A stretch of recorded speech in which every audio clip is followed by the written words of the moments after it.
झालं का? बोलू का? सत्ताधारी ढीगभर आहे आणि विरोधी पक्ष फक्त मुठभर आहे. राष्ट्रीय स्वयंसेवक संघाला खास धन्यवाद देतोय की त्यांनी तरी कान टोचलेत. आता हे टोचलेले कान किती काळापर्यंत उपयोगी पडतायत ते बघूया. का 30 तारखेनंतर परत आणखीन काहीतरी होईल हे सुद्धा पाहण्यासारखं. मला खरं गेले 1-2 अधिवेशन आश्चर्य वाटत होतं की अधिवेशनात हा मुद्दा आला कसा नाही. दरवेळेला अधिवेशन आलं की हा मुद्दा काढला जातो. त्याच्यात नवीन काय? ठीक आहे ना, ठीक आहे ना, देऊ द्या ना, द्या ना मग. संजय गायकवाड जे आमदार आहेत शिंदे गटाचे, पण हा विषय कोर्टात चाललेला आहे, द्या ना कोर्टात त्याचे. झाले शांत. झालं का? बोलू का? आज पहिल्या प्रथम मी RSS ला धन्यवाद देऊ इच्छितो, कारण त्यांनी औरंगजेबाच्या थडग्याचा विषय ज्याने काढला होता त्यांनाच त्या थडग्यामध्ये काढलं.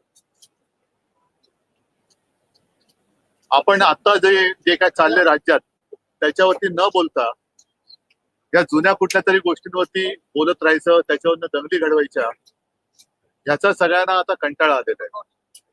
आणि म्हणून मी RSS ला मुद्दामून धन्यवाद देतोय. दुर्दैवाने दंगल जेव्हा घडली किंवा घडवली त्याच्यामध्ये महिला पोलिसांवरती ज्यांनी हात उचलला असेल त्याचे हात छाटले पाहिजेत. आणि त्याचबरोबरीने ज्यांनी जाणीवपूर्वक जर का कोणी दंगल भडकवली असेल तर त्यांना सुद्धा व्यवस्थित कायद्याचा इंगात दाखवला पाहिजे. एकूणच काय की हे सरकार जे आहे सत्ताधारी ढीगभर आहेत आणि विरोधी पक्ष फक्त मुठभर आहेत. मुठभर असलेला विरोधी पक्ष ढीगभर असलेल्या सत्ताधाऱ्यांना भारी पडतोय.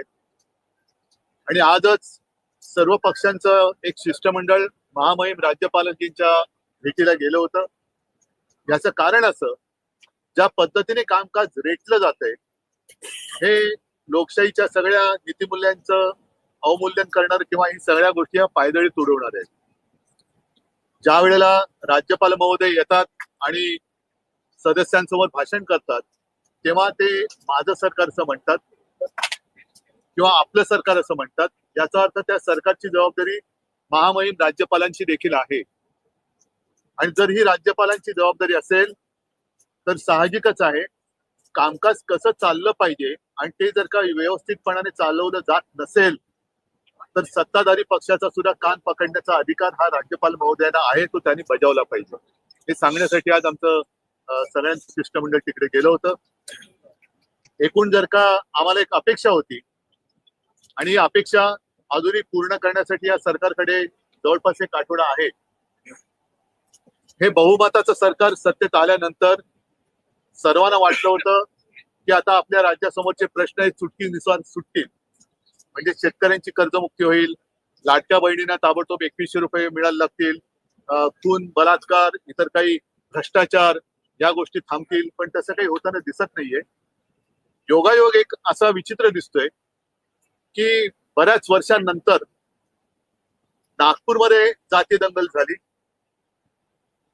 नागपूर, मी गेल्या वेळेला आपल्याशी बोललो होतो, त्याही वेळेला बोललो होतो, आज परत बोलतोय की RSSचं मुख्यालय आहे जिथे आता 30 तारखेला मला वाटतं पंतप्रधान भेट देत आहेत. गडकरींचा गड आहे, माननीय मुख्यमंत्र्यांचा तर तो होम पिच आहे. अशा या होम पिच मध्ये किंवा होम पिचवर जाती दंगल घडवली गेली, जाती दंगल झाली. औरंगजेबाचा थडगा आहे छत्रपती संभाजीनगर मध्ये. महाराष्ट्रामध्ये कुठेही त्याचे तसे पडसाद न उमटले नाहीत, पण नागपूरमध्ये घडलं. एका बाजूला अधिवेशन सुरू असताना पंतप्रधानांची भेट तिकडे नियोजित असताना नागपूरमध्ये नेमकी दंगल कोणी घडवली हाही एक संशोधनाचा विषय आहे. नागपूरमध्ये दंगल घडते आणि त्याच अधिवेशनात, म्हणजे ज्या काळात ही दंगल घडली त्याच अधिवेशनात भारतीय जनता पक्षाचे आमदार एकूणच नगरविकास आणि ठाणे महापालिकेतला, ठाणे शहरातला भ्रष्टाचाराचा सगळा कारभार हा चव्हाट्यावरती आणतायत.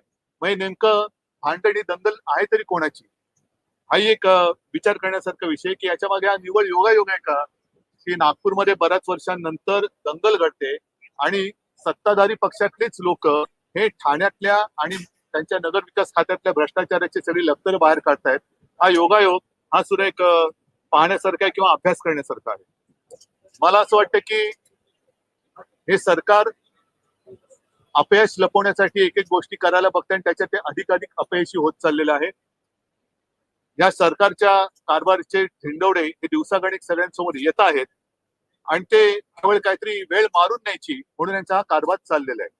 बाकी याबद्दल कदाचित मी येत्या काही दिवसात आणखी विस्ताराने बोलेन, पण तूर्त मला असं वाटतं की आता तरी ही सगळ्यांची दिशाभूल करण्याचा जो काय प्रयत्न सुरू आहे, थडगी उकरायची, आणखीन काय काढायचं, या सगळ्या गोष्टी थांबून जनतेने तुम्हाला जर खरंच बहुमत दिलं असेल, ज्याच्याबद्दल संशय आहे, लोकच विचारतात की असं कसं झालं, पण जर का जनतेने खरंच बहुमत दिलं असेल तर ते बहुमत सत्कारणी लावा, कारण संधी परत परत मिळत नसते. संधी मिळालेली आहे तर त्याचं सोनं करा, त्याचा चिखल करू नका, एवढंच सत्ताधारी पक्षाला माझं म्हणणं. सर, एकूणच या थडग्याला आता पत्र्याचं संरक्षण केलं गेलेलं आहे. पत्रे लावण्यात आलेले आहेत. आता हे संरक्षण दिलं कोणी? हे संरक्षण दिलं कोणी? आणि मग जे उखडा म्हणणार आहेत ना, एकदा काय, आम्ही तुम्हाला कालच बोलले, परवाच बोलले, उखडाचं तो उखडून टाका. कोणी शिवप्रेमी हा औरंगजेबाचा प्रेमी असूच शकत नाही, त्याच्यामुळे थडगा उखडाचं जरूर उकरा, पण दुतोंडी भूमिका घेऊ नका. म्हणून मी परत एकदा राष्ट्रीय स्वयंसेवक संघाला खास धन्यवाद देतोय की त्यांनी तरी कान टोचलेत. आता हे टोचलेले कान किती काळापर्यंत उपयोगी पडतायत ते बघूया. तर 30 तारखेनंतर परत आणखीन काहीतरी होईल हे सुद्धा पाहण्यासारखं असेल. दुसऱ्या सालियन प्रकरणात पुन्हा एकदा पण मला खरं गेले 1-2 अधिवेशन आश्चर्य वाटत होतं की अधिवेशनात हा मुद्दा आला कसा नाही. दरवेळेला अधिवेशन आलं की हा मुद्दा काढला जातो, त्याच्यात नवीन काय? मग माझं काय म्हणणं आहे की शेतकऱ्याच्या ज्या काही चिता पेटतात त्याला जबाबदार कोण आहे? त्यांच्या माता भगिनी ज्या टाव फोडतायत, त्यांच्या मुली बाळी ज्या सांगतात की आमच्या वडिलांच्या आत्महत्या झाल्या, आमच्या वडिलांची हत्या झाली, त्यांच्याबद्दल चौकशीचं काय? त्यांच्या चौकशीचं, जसं देशमुखांची हत्या झाली, त्यांची मुलगी बोलते की बाबा माझ्या वडिलांच्या हत्येचं काय? गुन्हेगारांना पकडणार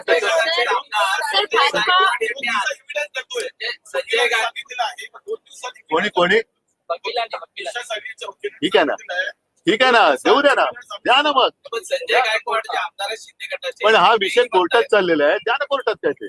सर, भाजपा विधायक ते ठीक आहे. सर, भाजपा पक्षनेत्याला विचारतात. नाही नाही, त्यांनी चांगलं सर, भाजपा विधायक नितीश राणे का नाही, त्यांना खास धन्यवाद देतो, कारण आमचं घराणं, आमच्या घराण्याच्या 6-7 पिढ्या जनतेसमोर आहेत. त्याच्यामुळे ह्या विषयात काही तथ्य नाहीये. दूर दूर तक कोई असं ज्याला म्हणतो तसं काही दुरान्वयाने सुद्धा संबंध नाही. पण जर का राजकारण ह्या वाईट बाजूला न्यायचं असेल तर मग मात्र सगळ्यांचीच पंचायत होईल. कारण खोट्याचं जर का तुम्ही नायटा करणार असाल तर ते तुमच्यावरती बुमरँग होऊ शकेल, हेच या लोकांनी सांगू. सर, भाजपा विधायक नितीश प्रश्न आहे. काल देवेंद्र फडणवीस यांना मुलाखतीत एक प्रश्न विचारण्यात आला, एका वाक्यात उत्तर विचारण्यात आलं, शरद पवार आणि तुमच्या बाबतीत त्यांचं काय मत आहे असं विचारण्यात आलं. त्यावर ते असं म्हणाले की भरवसा नाही. ते गाणं होतं ना, कुठलं गाणं होतं ते? माझ्यावर भरोसा नाही का? जोरात जोरात बोला ना, माझ्या माझ्यावर भरोसा नाही का असं काय होतं ते? हा, सोनं तुला माझ्यावर भरोसा नाही का? असं विचारत आहे ना. म्हणून नाही, ते गाणं जे होतं, मला वाटतं त्या गायिकेचा 70 सुद्धा तेव्हा देवेंद्र मुख्यमंत्री होते आणि वर्षावरती केला होता, सोनू मग तुझा माझ्यावर भरोसा नाही काय, म्हणून तुम्ही हा दुसरा घरोबा केलाय काय?